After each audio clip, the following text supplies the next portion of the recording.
Mr. Countryman, yesterday and today we heard from the Arab delegates. My name, sorry, Nizar Aboud of Al Mayadeen Television in Beirut. أهلا وسهلا. Thank you. The Arab group looks skeptic about the intentions with regard to the 1995 agreement on non-proliferation in the Middle East and making the Middle East a non-nuclear zone.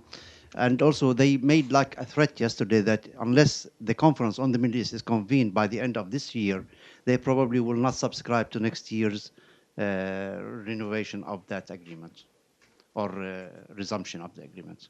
What's your position? Are you going to put any pressure on the parties who are not part of NPT in the Middle East, particularly Israel, which is, of course, your main ally in the region? However, they look defiant that they, so far, that they are not going to be part of NPT. Mhm. Well, let's deal with both the negative and the positive aspects of that. I don't believe that it is the position of most Arab states to make threats about participation or non-participation in the NPT. I know that some voices make such a threat. It is a particularly self-defeating threat. There is no country in this world that can advance its security by removing itself from participation in the Non-Proliferation Treaty.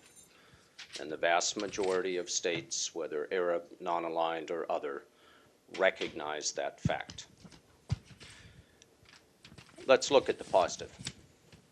First, the United States is firmly committed to the goal of establishing a zone free of nuclear weapons and other weapons of mass destruction in the Middle East.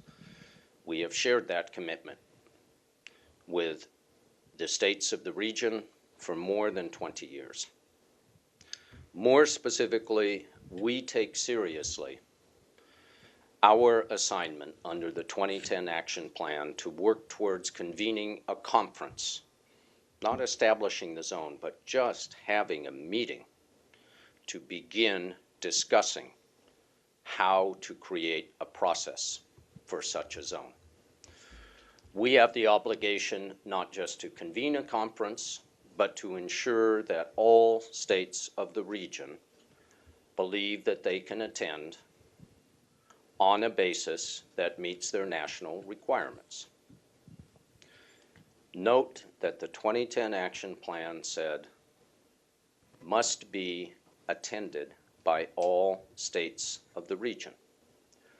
I don't know a single state in the Middle East that will go to a conference because the U.S. demands that it does so. All of these states are independent, they are proud, and they are sovereign.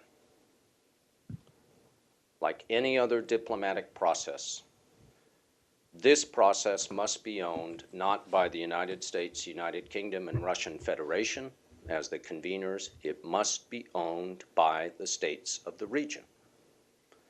And they must find the solutions that will enable a conference to be held and a process to begin.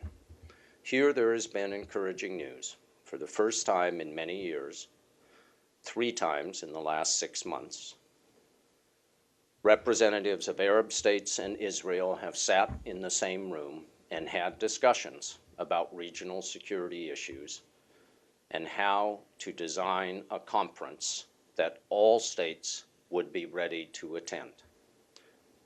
We will continue with such discussions after this PrepCon, and if all states of the region can find the political will to make compromises on agenda and other arrangements, it will be possible to convene this conference in the near future. But it is simply a misconception to say that this depends only upon one state or upon another state. It depends upon all the states of the region taking ownership of their idea and engaging in normal diplomacy. Can I follow up on that? Please. Can you mention which countries, which countries have sat with Israel in the conference together to discuss these things? Can you specify them, please? It's a number of Arab states. Gulf or The North majority, African? the majority of Arab states. All right.